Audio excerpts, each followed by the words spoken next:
What would you do if your child's happiness clashed with everything you believed in? Richard Caldwell never came home early. His schedule was tight, his priorities clear. Every minute was accounted for. Meetings, investments, power lunches, and late nights at the office, ensuring his name stayed synonymous with success. He had worked too hard to let distractions steer him off course. That day, however, a last-minute meeting got canceled. It was rare, almost unheard of, for him to step through his front door before sunset. As he loosened his tie and walked through the vast, marble-floored hallway of his estate, something caught his attention. Through the floor-to-ceiling windows of the living room, he saw movement. At first, he assumed Ethan was playing around, maybe jumping on the couch again, something he had repeatedly been told not to do. But when Richard took a step closer, his brows furrowed. Ethan wasn't playing. He was dancing, and he wasn't alone. Standing beside him, barefoot on the polished wood, was Miriam, their housekeeper. A woman Richard had barely exchanged more than a few words with in all the years she had worked for them. Yet there she was, moving with a grace that seemed almost effortless, guiding his son's hands, adjusting his posture, encouraging him to feel the rhythm of the music that played softly from a speaker. Ethan followed her lead, his small frame mimicking her movements with a focus Richard had never seen before. But it wasn't just the dancing that struck him. It was Ethan's expression, pure joy, unguarded and free. His son, usually so reserved, so cautious in everything he did, was laughing. His shoulders, always tense, were relaxed. Richard's first instinct was to step in, to put an end to whatever this was. His son had no business learning how to dance, especially not from the housekeeper. But something made him pause. He had never seen Ethan this alive before. Still, Richard couldn't shake the unease creeping up his spine. This wasn't part of the plan. Richard stepped back, gripping the edge of the kitchen counter as he watched them. His fingers tapped against the cold surface, his mind racing with questions he wasn't sure how to answer.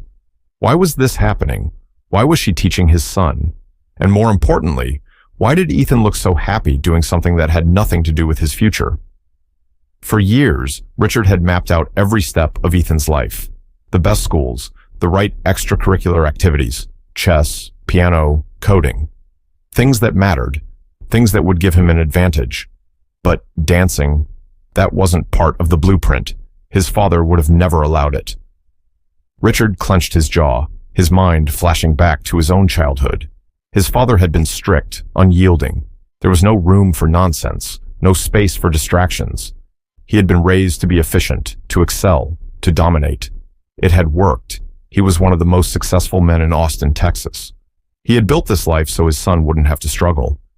So why did it feel like Ethan was flourishing in a moment that had nothing to do with Richard's carefully laid out plans? He exhaled sharply. Maybe this was just a phase. Kids were easily distracted. That's all this was, something temporary. Still, a flicker of something uncomfortable settled in his chest. Because deep down, Richard knew his son. And he couldn't ignore the truth staring him in the face. Ethan wasn't just doing this to pass the time, he cared about it. That night, Richard barely touched his dinner. Ethan, on the other hand, was buzzing with excitement, shoveling food into his mouth between animated bursts of conversation, something that rarely happened. "Dad, did you know Miriam used to be a dancer? A real one. Like, she performed on big stages and everything," Ethan said, his eyes wide with admiration. Richard's gaze flicked up from his plate.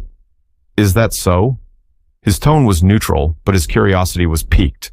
Miriam, who was clearing the table, paused. There was something in her expression, hesitation, maybe even embarrassment. "It was a long time ago," she said softly. Ethan, oblivious to the tension, continued.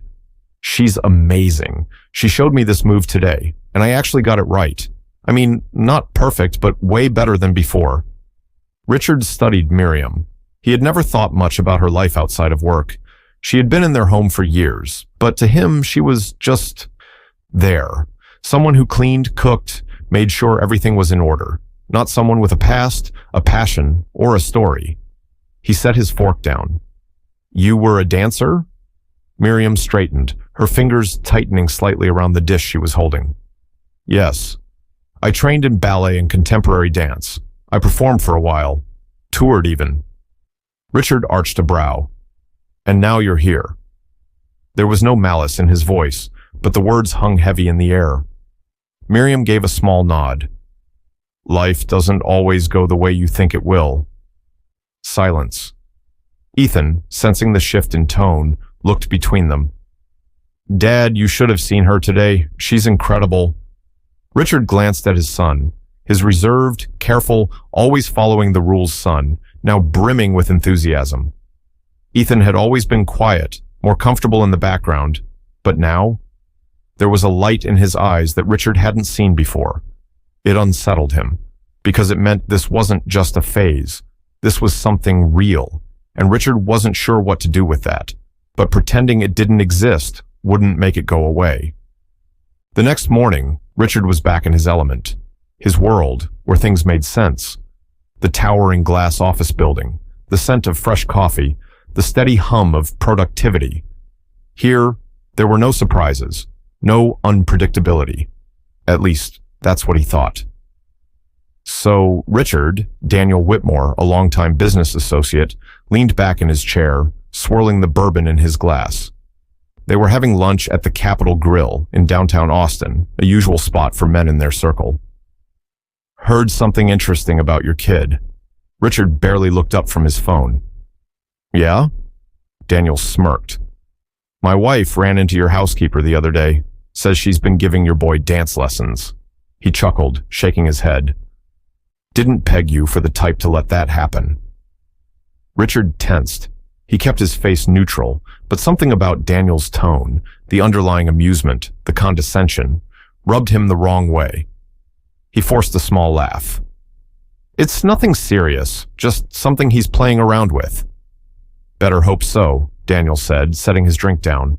No offense, but you don't want your kid getting too into that kind of thing. Won't exactly help him run Caldwell Investments one day. Richard exhaled through his nose, his grip tightening around his glass. He had known Daniel for years. They had built their businesses side by side, shared cigars on yachts, toasted to million-dollar deals. Their sons went to the same elite private school, played the same sports, walked the same carefully paved path toward power and influence. Dancing, that wasn't part of the equation. I'm sure he'll grow out of it, Richard said coolly, taking a sip of his drink. Daniel grinned. Good. Would hate to see the kid waste his time. The conversation moved on. Market trends, investment opportunities. But Richard wasn't really listening, because for the first time in a long time, he didn't like the man sitting across from him. Daniel sounded just like his father, and for the first time, Richard wasn't sure if that was a good thing, but ignoring it wouldn't make the question in his mind go away. That night, Richard sat in his dimly lit home office, staring at his computer screen, but the numbers and reports meant nothing. His mind was elsewhere, back at that restaurant, back in that conversation, back to the weight of Daniel's words. Would Ethan really grow out of this? Or was that just what he wanted to believe? A soft knock on the door pulled him from his thoughts. Miriam. She rarely came to his office. She rarely spoke unless necessary. But tonight, she stood in the doorway, her posture composed, yet firm. Can I speak with you for a moment, Mr. Caldwell? Richard gestured to the chair across from him, but she didn't sit. Instead, she exhaled, clasping her hands in front of her. I don't mean to overstep, she began carefully, but I feel like I need to say something. Richard leaned back in his chair. Go on. She hesitated, as if weighing her words. Then finally, I know what people like you think of people like me. Richard's brow lifted slightly, but he said nothing. You see me as your housekeeper, someone who cleans up after you, who makes things easier, who stays in the background. She paused. And that's fine. That's the job. But just because I work for you doesn't mean I don't know things. His jaw tightened. And what exactly do you think you know? Miriam didn't flinch. I know what it's like to have something you love, to have a gift, and to be told it doesn't matter because it doesn't fit into someone else's vision for your life. Richard's fingers tapped against the desk. This isn't about you. She shook her head. It's about Ethan, and it's about you. Silence. I see him, Mr. Caldwell, she continued, voice steady. I see the way he lights up when he moves, the way he feels the music. I see what you don't want to see. She took a small step forward. And I see the way you look at him when he dances, like it scares you. Richard let out a slow breath, his chest tightening. He didn't like how well she could read him. I know what happens when people are forced to let go of the things that make them feel alive, Miriam said. I lost my chance, but he doesn't have to. Richard swallowed, his throat dry. And what if this isn't what's best for him? Miriam studied him for a long moment. Then softly, what if it is? She didn't wait for a response. She simply turned and walked out, leaving Richard alone with the question that was now impossible to ignore. But the real question was he brave enough to answer it? The next morning, Richard did something he never did. He cleared his schedule. No meetings, no calls, no business lunches. Just time. Time to face what he had been avoiding. He found Ethan in the living room, the same place he had seen him dancing with Miriam. But today, Ethan was alone. The music played softly in the background, and his small frame moved through the steps Miriam had taught him. His focus was intense, his movements careful but full of feeling. Richard just watched. Ethan hadn't noticed him yet, and for a moment, Richard felt like an outsider in his own home, peering into a world he had never thought to step into, a world that belonged to his son. Then, Ethan caught sight of him in the reflection of the window. He froze mid-step, his face shifting from surprise to something more uncertain.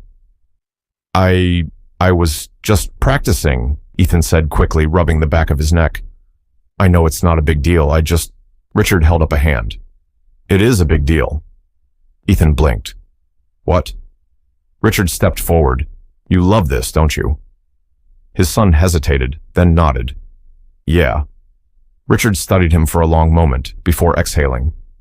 Then I want to see what you can do. Ethan's eyes widened. Wait, really? Richard gave a small nod. Show me. For the first time, Ethan didn't look like the nervous, careful kid Richard had spent years shaping. He looked free. The music started again, and this time, Richard really watched. He saw the confidence in Ethan's movements, the way his body spoke in ways words never could. He saw joy, purpose, something real. And suddenly, it didn't matter what Daniel Whitmore thought. It didn't matter what the world expected. This wasn't about Richard's legacy. It was about letting his son build his own. But was Richard truly ready to let go of control? Later that evening, Richard found Miriam in the kitchen, washing dishes. He cleared his throat. You were right. She looked over her shoulder, eyebrows slightly raised. About what? Richard exhaled. About Ethan. About all of it. A small smile touched her lips, but she didn't say, I told you so. She didn't need to. Instead, she simply asked, So, what are you going to do about it?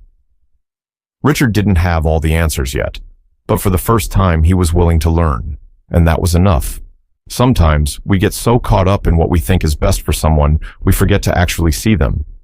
Richard almost let his own fears and expectations take away something that made his son truly happy. But in the end, he made a choice, to listen, to support, to let go of control. How many times have we ignored someone's passion because it didn't fit into our idea of success? How often do we let society's expectations dictate what's acceptable instead of letting people be who they're meant to be? Maybe it's time to step back, listen, and let the people we love find their own way. Because sometimes, the best thing we can do is get out of the way and let them dance.